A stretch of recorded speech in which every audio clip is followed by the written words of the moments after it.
예, 증시전략센터 3부를 시작합니다. 현재 코스피, 코스닥 모두 약세 흐름을 보이고 있는데요.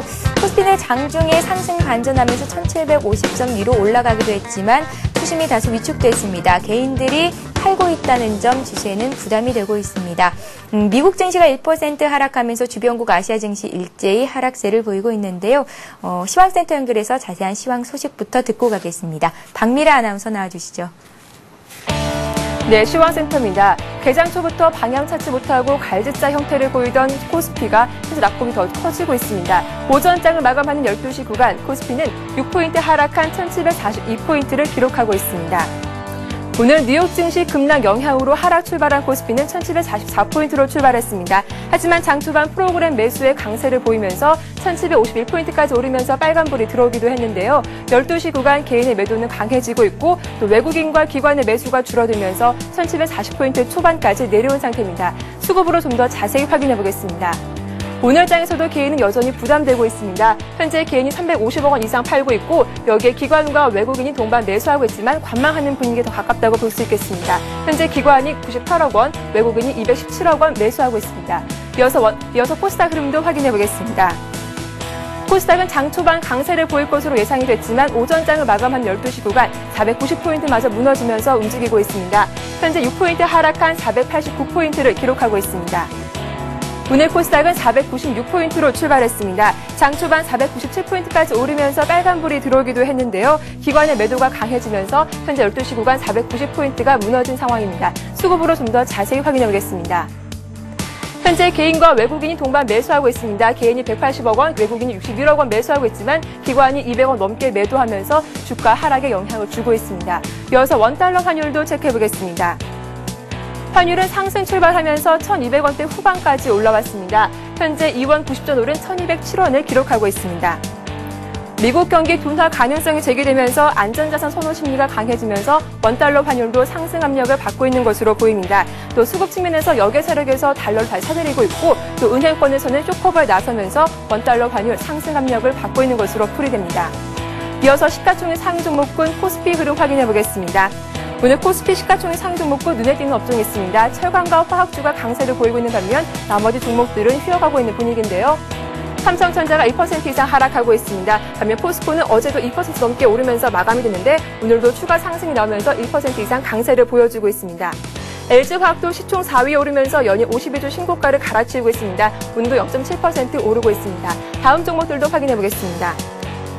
한국전력 2분기 실적 발표를 앞두고 주가가 강세를 보이면서 0.4% 오르고 있습니다. 현대중공업 오늘 신고가 달성했는데요. 4% 이상 강세를 보여주고 있습니다. 반면 오늘 실적을 발표한 하이닉스는 호실적에도 불구하고 3% 이상 하락하고 있습니다.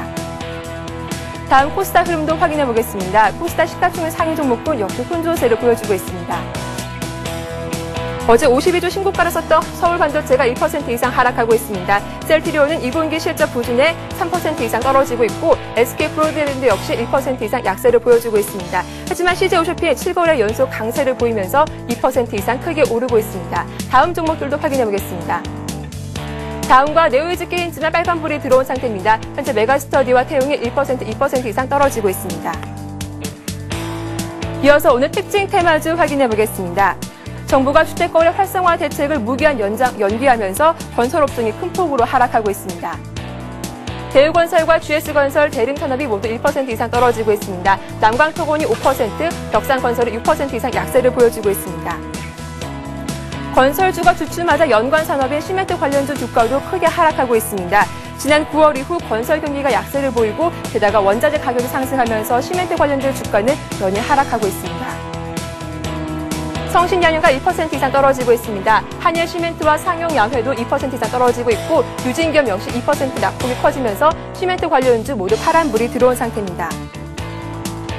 이러한 부동산 정책 연기에도 불구하고 철광주는 오늘도 강세를 보여주고 있습니다. 중국발 훈풍이 오늘 강세를 이어가고 있는 것으로 보이는데요. 포스코가 1% 이상 오르고 있습니다. 현대제철이 3% 이상 오르면서 10만 7천 원을 기록하고 있습니다. 포스코 강판과 현대하이스코도 1% 이상 강세를 이어가고 있습니다. 이어서 스마트 그리드 관련주 확인해 보겠습니다. 삼성과 제너럴 일렉트릭 간의 협력 소식에 강세를 보여주고 있는데요. 여기에 정부가 2천억 원 이상 넘게 투자하겠다고 밝힌 점도 투심을 자극하고 있습니다. 옴니 시스템이 3% 이상 강세를 보여주고 있습니다. 비추로셀과 포스코 ICT 1%대에서 크게 오르고 있습니다. 뉴욕 악재에도 불구하고 나름 선방하던 오늘 코스피 코스닥 시장이 현재는 약세로 보여주고 있습니다. 오후장 들어서 어떤 흐름을 이어갈 수 있을지 끝까지 확인해 보시기 바랍니다. 지금까지 시황센터에서 전해드렸습니다. 예, 현재 코스피가 1743포인트, 어제보다 한 5포인트 정도 밀려와 있는 상태고요. 코스닥은 489선입니다. 외국인과 기관이 꾸준히 매수에 동참을 하고 있지만 개인이 매도로 대응을 하고 있고요. 기관의 매수폭이 다소 줄었다는 점은 지수에는 하방 압력을 가하고 있습니다. 자, 2부에 이어서 3부에서도 교보증권 청담지점의 최희용 연구원님과 함께 시장 흐름에 대해서 짚어보는 시간 갖겠습니다. 최희용 연구원님, 네. 요즘 들어서 지수가 박스권 상단을 돌파할 수 있을 것인가 아니면 다시 박스권에 갇힐 것인가에 대해서 상당히 갈팡질팡하는 지수의 흐름이 나타나고 있거든요. 하반기 지수 흐름 어떻게 봐야 되는 건지 짚어주세요. 예, 주가를 결정하는 원인 중에는 굉장히 여러 가지가 있습니다. 첫째로는 이제 유동성이 될 텐데요. 요즘 들어서 금리를 소폭이긴 하지만 0.25% 올리고 또 가을이나 또 겨울쯤에 한 번 정도 더 올릴 겁니다. 그러면 아무래도 유동성에는 약간이긴 하지만 부담이 될 수밖에 없는 그런 차원이고요. 출구 전략이 강하게 나올 걸로 생각하진 않지만 역시 부담이 된다고 말씀드릴 수밖에 없습니다. 그리고 주가가 오르기 위해선 역시 더 좋아지는 실적이 필요한데 1분기보다 과연 2분기 실적이 더 좋을 것인가. 지금 전체적으로는 비슷하게 나올 걸로 생각이 됩니다. 그런데도 지금 주가가 강하게 오르지 못하는 이유는 앞으로에 대한 걱정이라고 보시면 되겠습니다. 과연 3분기, 4분기에도 지금과 같은 좋은 실적을 낼 수 있을 것인지에 대한 그런 확신이 부족하기 때문에 주가가 다소 지지부진하다고 말씀을 드릴 수가 있겠고요. 마지막으로는 이제 해외 증시를 한번 체크해 보실 필요가 있는데 전체적으로 말씀드리면 별로 좋지 않은 상황입니다. 특히 중국과 일본, 미국, 유럽 모두 소폭의 반등은 나오고 있지만 만족스럽게 오르지 못하고 있는데요. 요즘 세계 증시가 굉장히 유동화된 그런 상황이기 때문에 같이 움직이는 그런 경향이 있습니다. 사실 한국 증시가 다른 해외 증시에 비해서 상당히 약진하고 강한 모습을 지금 보여오고 있는데 예.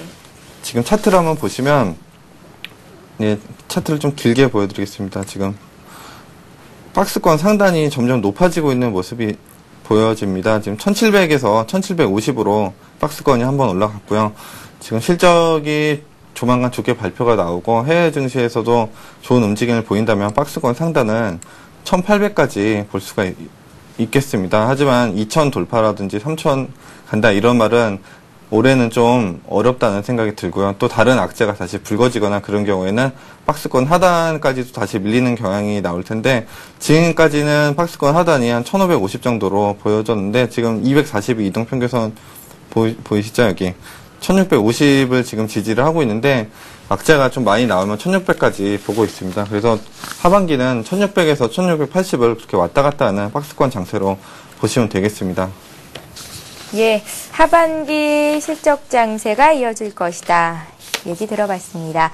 자, 오늘장 최희용 연구원님께서 관심 갖고 계신 종목 들어볼 차례인데요. 오늘 어떤 종목 들고 나오셨나요? 예, 오늘 실적 발표를 하는 하이닉스 반도체를 가지고 나왔는데 예, 하이닉스 반도체에 좀 전에 포트에 편입하셨잖아요. 예, 맞습니다. 예.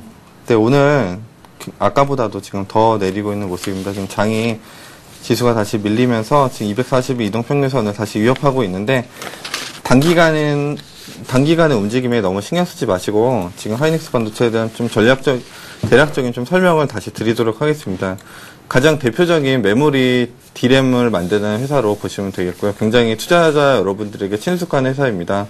90년대 말에는 또 회사가 어려워진 상황 때문에 감자도 하고 여러 가지 아픈 기억이 있지만 다시금 굉장히 좋은 회사로 거듭나고 사상 최대 실적을 지금 발표를 하면서 한국 IT의 미래라고 볼 수 있는 회사인데요.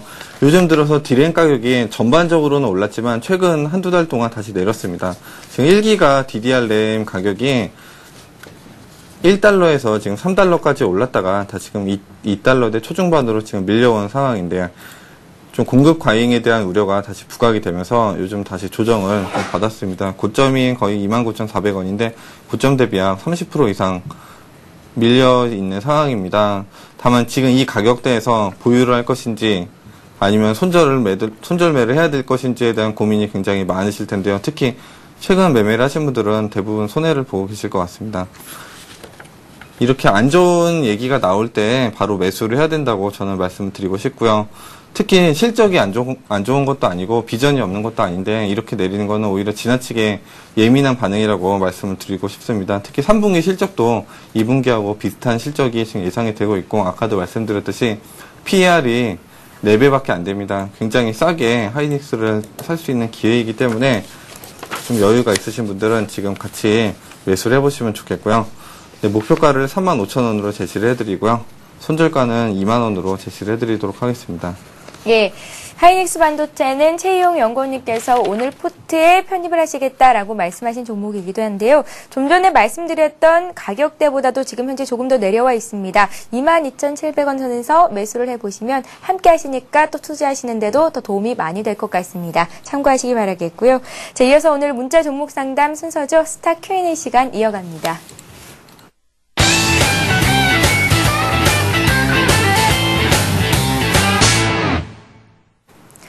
예, 015-8500-1110번 통해서 여러분들의 종목 상담 신청을 받고 있습니다. 무료 문자를 보내실 수 있는 곳이니까요. 재미있는 닉네임과 함께 상담 받고 싶으신 종목, 궁금한 메시지들 남겨주시면 저희가 친절히 상담을 해드리겠습니다. 오늘 들어온 종목들 보겠습니다. 두산인프라코어를 17,600원에 20% 갖고 계신 분이 계신데요. 매도 시점이 알고 싶습니다. 8598님께서 보내셨습니다. 수익을 보고 계시네요? 예, 굉장히 좋은 가격에 잘 사신 것 같습니다. 특히 두산인프라코어뿐만이 아니라 두산그룹주가 이번 장에서 굉장히 약진을 하고 있는데요. 좀 자회사 때문에 말썽이 많았었는데 요즘 들어서 다 지금 좀 문제가 들어가면서 사실 다 해소된 건 아닙니다. 다 지금 올라가고 있습니다. 특히 두산인프라코어 같은 경우에는 굴삭기 매출 부분이 굉장히 많은데 중국에서 서부 개발 관련된 호재도 터지고 있고 계속해서 매출액이 늘어나고 있습니다. 물론 중국 증시 자체는 좋지 않지만 굉장히 높은 성장성을 보여오고 있는 그런 저개발 국가라든지 중국 관련된 매출이 늘어나면서 다 지금 시장에서 부각을 받고 있는 모습이고요. 차트를 한번 보시면 저점을 찍고 나서 꾸준히 우상향하고 있는 모습이고 특히 오늘 같은 경우에는 장세가 별로 좋지 않는데 상당히 강한 양봉을 만들어내고 있는 모습입니다. 정고점이 22,950원이었는데 정고점을 뚫기는 좀 어려울 걸로 예상이 되고요. 왜냐하면 역시 시가총액이 크고 상당히 장세에 영향을 받는 대형주이기 때문에 큰 욕심을 부리기는 어려울 걸로 보여집니다.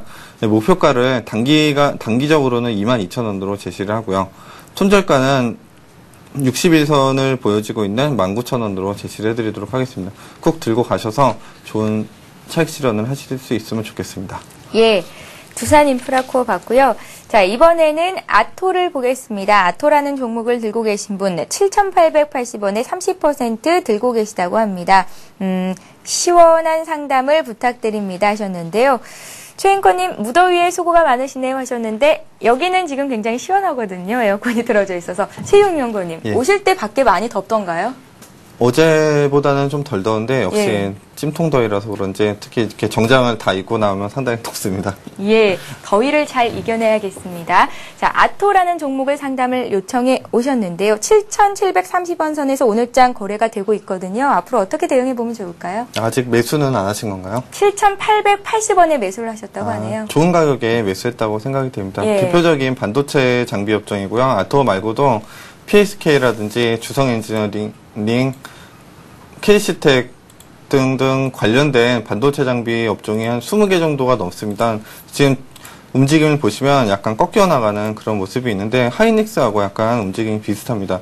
역시 반도체 장비 회사라는 것 자체가 하이닉스라든지 삼성전자 또는 반도체는 아니지만 LG 디스플레이 같은 회사에 어떠한 상품을 납품을 해서 그런 계속 장비 공급을 해야 되는데 경기가 꺾이게 되면 대장주도 같이 내리지만 이렇게 반도체 장비주 역시 굉장히 민감하게 주가가 반응하는 모습인데요.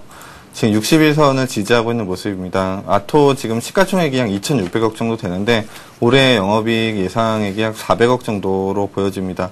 그럼 산술적으로 계산을 해도 약 46에 24, 6배, PER 6배 정도면 굉장히 쌉니다. 특히 반도체 장비 업종 같은 경우에는 상당히 고평가된 회사들이 많은데 간단히 말씀드려서 알짜 회사입니다. 꼭 매수를 하셔야 될 자리이고요.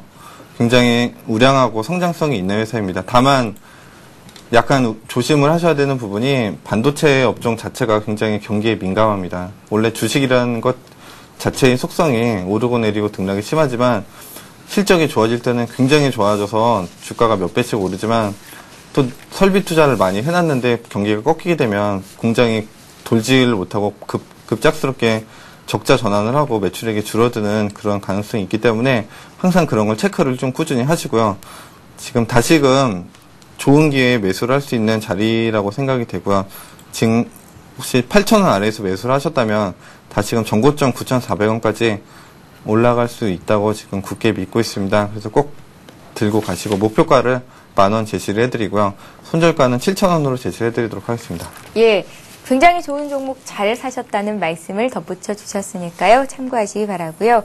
자, 이번에는 중해신약을 보겠습니다. 오늘 매수를 하셨다고 하는데요. 10%를 들어가셨다고 합니다. 매수가는 적지를 않으셨는데 오늘장 4.4% 정도 밀리고 있거든요. 중해신약을 한 5,000원 선 아래에서 잡으셨을 수도 있을 것 같아요. 오늘 사셨으면 예. 아마 정확하게 얼마에 사셨는지는 제가 모르지만 아마 손해를 보고 계실 것 같고요. 5,130원에 사셨다고 일단 하네요. 회사에 대한 예. 간단한 말씀을 드리면 지금 크레아젠이라는 회사가 있는데 그 회사랑 같이 합병을 했습니다. 근데 이 회사가 류마티스 관절염을 지금 개발을 하고 있는데 예, 관절염 치료제죠. 그러니까 일종의 신약을 지금 개발하고 있는데 임상 1상 단계에 들어갔습니다.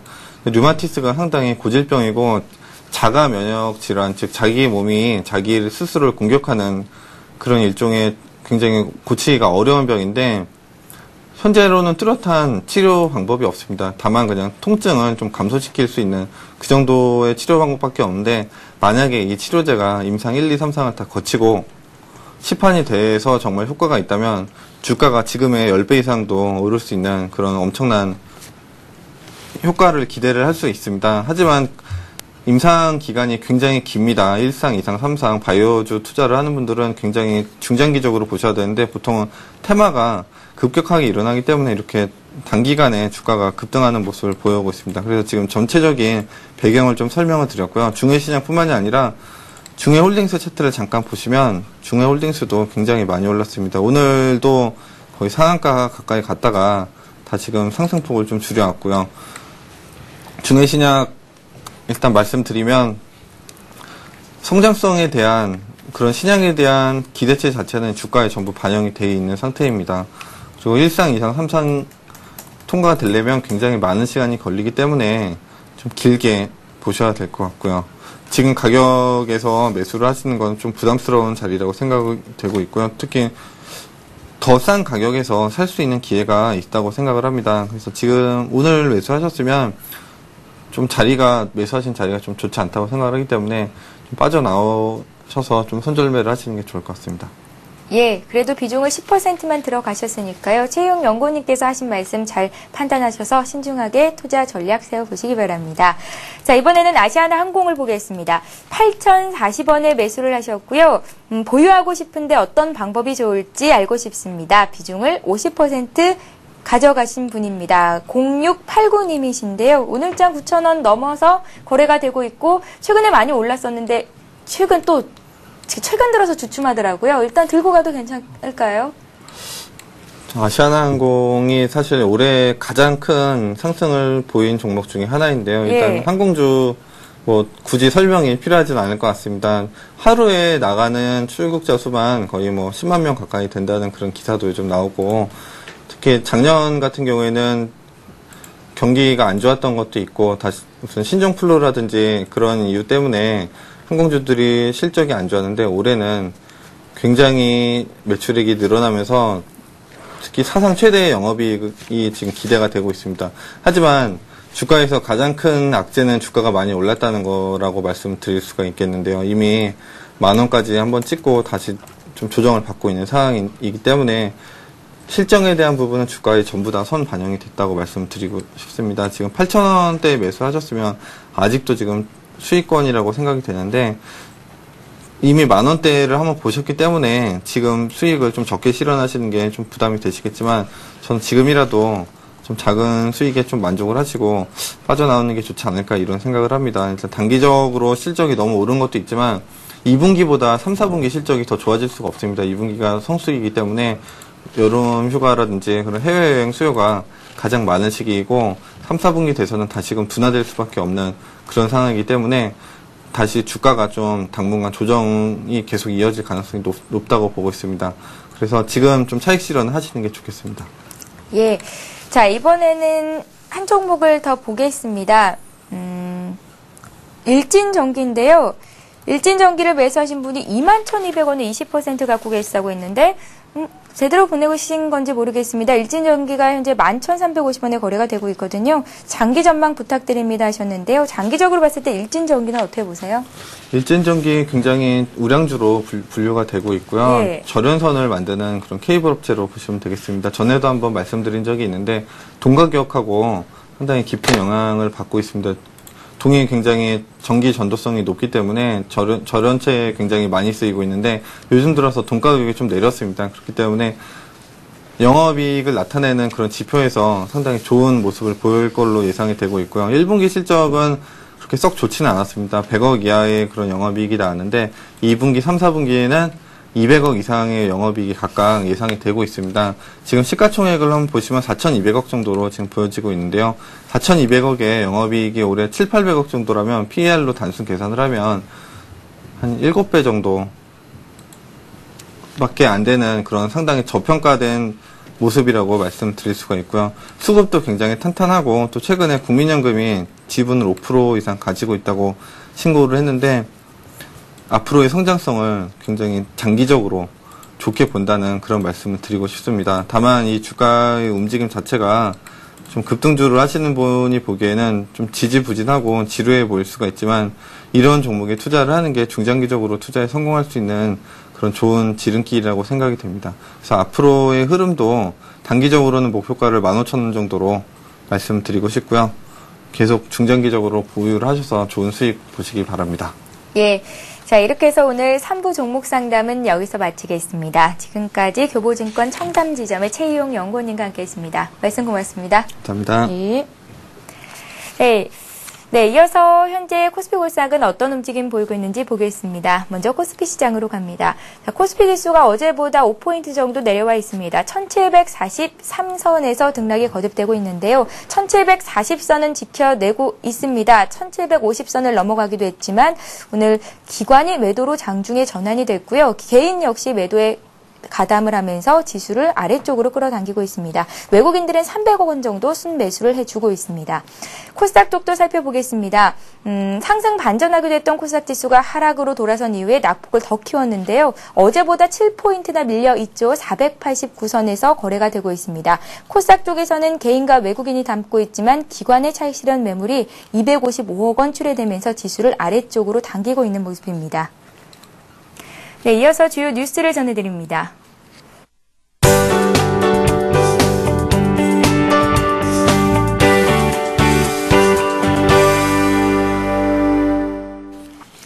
이 시각 주요 뉴스입니다.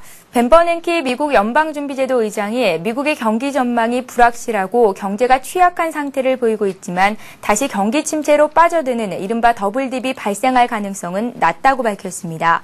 버냉키 의장은 어제 상원 금융위원회에 출석해 미국의 경제 전망이 매우 불확실하다면서 경제 상황이 더 나빠질 경우 연준이 새로운 조치를 취할 준비가 돼 있다고 말했습니다. 2008년 12월부터 정책 금리를 제로 수준으로 낮춘 이후 지금까지 금리를 동결하고 있는 데 대해서는 경기 부양을 위해 이러한 초저금리 정책이 여전히 필요하다며 상당 기간에 걸쳐 초저금리 기조를 계속 유지할 것이라는 입장을 거듭 확인했습니다. 우리나라의 국가부도위험이 경제협력개발기구 회원국 가운데 11번째로 높아 11번째로 높아 2008년 하반기 4위를 차지한 이후 크게 낮아진 것으로 집계됐습니다. 한국은행과 국제금융센터 등에 따르면 우리나라 외국환 평형기금 채권의 신용부도 스와프 프리미엄은 올해 상반기 102.55 베이시스 포인트로 집계됐습니다. 이는 통계 자료가 확보되지 않은 국가를 제외한 28개 OECD 회원국 국채 가운데 11번째로 번째로 높은 수준입니다. 지난해 상반기 289.18베이시스 포인트까지 올랐던 신용부도 스와프 프리미엄은 하반기 117.58베이시스 포인트로 빠르게 안정을 찾은 데 이어 올 상반기에 100베이시스 포인트 근처로 낮아졌습니다. 신용카드사들의 영업이익이 카드 대란 이후 6년 만에 11조 원 가까이 늘어났습니다. 금융감독원에 따르면 카드사들의 영업이익은 유동성 위기를 겪은 2003년 8조 5천억 원 적자였으나 지난해 2조 3천억 원 흑자를 나타냈습니다. 6년 새 10조 9천억 원가량 늘어난 셈입니다. 특히 작년에는 글로벌 금융위기에 따른 경기 침체로 소비가 위축됐지만 영업이익은 오히려 전년보다 5.8% 증가해 경기 침체라는 말을 무색해 했습니다. 이런 분위기는 올해도 이어져 1분기 영업이익이 지난해 1분기보다 20.8% 증가한 6,190억 원을 기록했습니다. 하지만 하반기에는 소비가 다소 둔화할 것으로 보여 카드사 실적도 영향을 받을 전망입니다. 혼자 사는 노인이 빠르게 늘어나 독거노인 가구가 사상 처음으로 100만 가구를 넘어섰습니다. 독거노인이 급증함에 따라 앞으로 노인복지 서비스에 대한 정부의 재정 부담이 급격히 늘어날 전망입니다. 기획재정부와 통계청에 따르면 독거노인은 올해 100만 4천 가구로 추정돼 지난해보다 5만 6,900가구나 늘었습니다. 독거노인은 노후 보장책이 없는 경우가 많고 자녀 때문에 기초생활보호 대상자로 선정되지 못하는 사례도 적지 않아 빈곤의 사각지대로 몰릴 가능성이 큽니다. 이에 따라 정부는 독거노인을 위해 만 65세 이상 노인 중 가구 소득, 건강 상태를 고려해 노인 돌봄 서비스를 확대하는 방안을 검토하고 있습니다. 예, 오늘도 무료 문자 번호 015-8500-1110번 통해서 많은 분들이 문자 참여를 하셨는데요. 오늘 비타민 퀴즈 정답부터 다시 한번 말씀을 해드리겠습니다. 이동하면서 초고속 인터넷을 이용할 수 있는 무선 휴대 인터넷을 뭐라고 할까요? 라는 게 오늘의 문제였고요. 정답은 1번 와이브로였습니다. 자, 먼저 코믹 뮤지컬 프리즌 할인 티켓 가져가실 세 분을 선정해 봤습니다. 한 분께 2장씩 드리고 있는데요. 8812님, 8913님, 3610님께 프리즌 티켓 드리겠고요. 또 책 선물이죠. 주식시장 승자의 조건이라는 책은 휴대전화 뒷번호 0479님께 드리겠습니다. 자, 내일은 종목대 상담의 날입니다. 일주일 동안 상담 들어온 것 중에 다 못 해드렸던 종목들 그리고 내일 들어오는 종목들을 바로바로 상담을 해드릴 예정인데요. VSS의 정은성 팀장님 그리고 싱크풀의 백룡신천님, 배찬수 배박사위원님과 함께하니까요. 내일도 증시전략센터와 함께해 주시기 바랍니다. 오후 투자 전략 잘 세우시고요. 저희는 내일 다시 뵙겠습니다. 고맙습니다.